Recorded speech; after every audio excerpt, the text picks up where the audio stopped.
Halo teman-teman pecinta catur, kembali lagi Tarigan Catur Channel. Setelah 3 kali hasil remis, Grandmaster Wesley Su akhirnya menuntaskan perlawanan Grandmaster Hikaru Nakamura di babak final tiebreak 2 yang membuatnya keluar sebagai juara di dalam turnamen FIDE Grand Prix 3 yang berlangsung di kota Berlin. Di sini, Grandmaster Wesley Su yang menggunakan catur bola putih memulai permainan dengan pion E4 dan dibalas pion E5 oleh Grandmaster Hikaru Nakamura, kuda F3 dan kuda C6. Lalu Wesley Su memilih langkah gajah B5 yang merupakan pembukaan Ruy Lopez. Kuda F6, rokade pendek oleh putih dan hitam langsung melakukan langkah kuda pukul pion. Benteng ancam kuda mundur ke petak D6 mengancam gajah, tapi di sini putih tetap pada skenario awal sesuai dengan teori pembukaan dengan langkah kuda pukul pion di petak E5. Tidak bisa kuda pukul gajah karena putih bisa melakukan langkah kuda pukul kuda, ada tempo skak dan juga ancam menteri. Maka dalam situasi seperti ini pasti menteri hitam akan hilang. Maka kesalahan seperti ini tidak boleh dilakukan oleh seorang Grandmaster. Maka dari itu di sini hitam melakukan langkah gajah ke petak E7 menutup ancaman tempo skak dari putih terhadap hitam. Gajah mundur ke F1 dan kuda pukul kuda di petak E5, lalu benteng pukul kuda di petak E5, lalu rokade pendek oleh hitam. Pion D4 dan kuda E8, pion D5 dan gajah C5.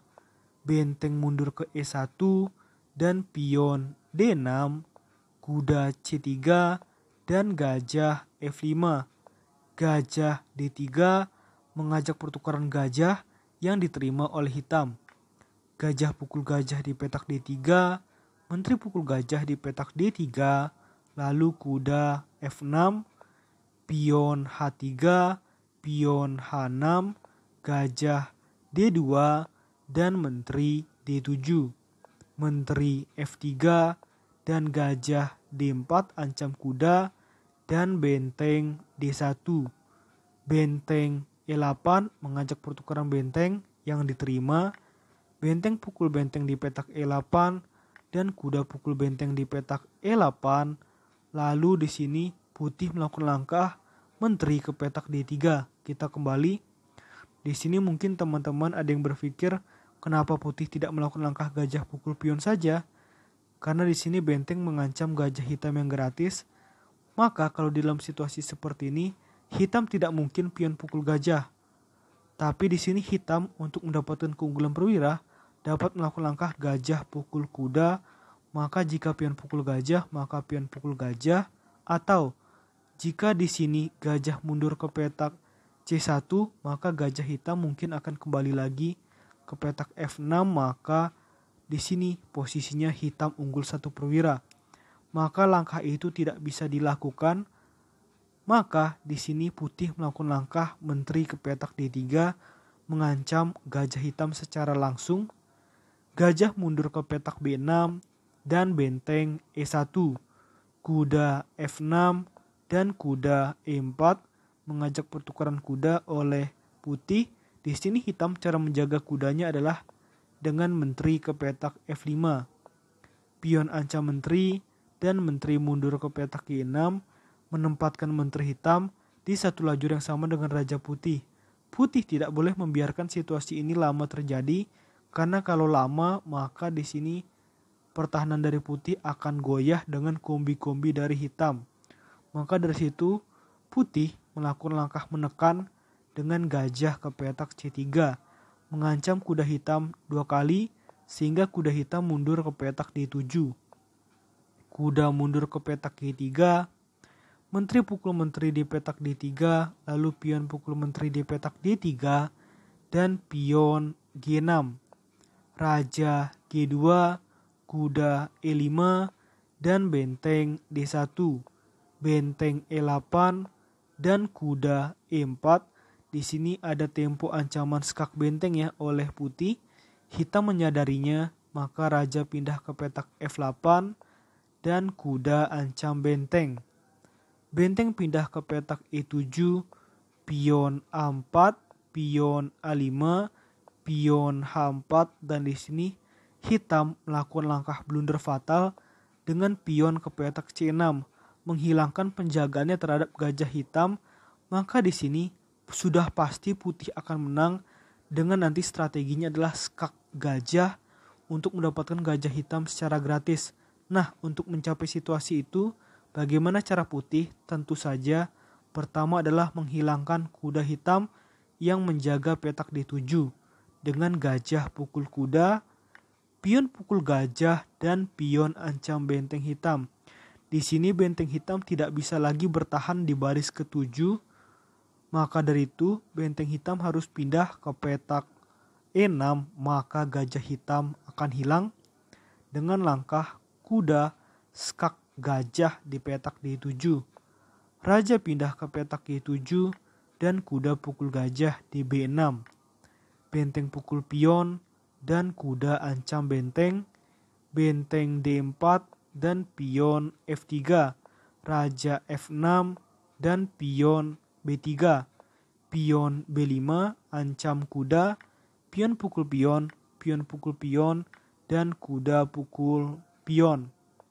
Pion H5, pion G pukul H5, pion G pukul H5, dan raja G3, benteng D6, pion B4, raja F5, kuda B3, benteng skak, raja mundur, benteng A6, dan kuda A5, benteng D6, raja E3, benteng D4, kuda C6 ancam benteng, benteng pukul pion di petak H4, dan pion maju ke petak D4. Pion pukul pion skak, benteng pukul pion, ajak adu benteng. Di sini hitam yang mengetahui kalau benteng pukul benteng langsung situasi makin terjepit, maka benteng pindah ke H1. Benteng skak di petak D5, raja pindah ke G6, dan benteng pukul pion. Pion melaju ke petak H4, hati-hati ya. Di sini pion hitam bisa saja promosi kalau putih tidak waspada. Kuda skak dan raja G7 dan raja F4. Benteng G1 dan kuda G4. Pion H3 dan benteng skak, raja pindah ke petak F8.